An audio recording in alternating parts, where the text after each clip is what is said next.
You are looking at Julian's pronunciation guide, where we look at how to pronounce better some of the most mispronounced words in the world, like this other curious word. But how do you say what you're looking for today?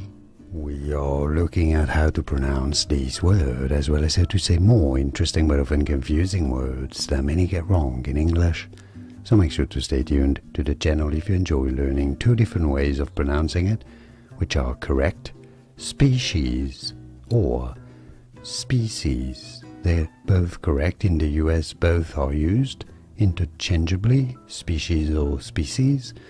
Now in the UK, in British English, it is more often species, but they're both correct anyhow. And now you know. Like and subscribe if you found this video useful.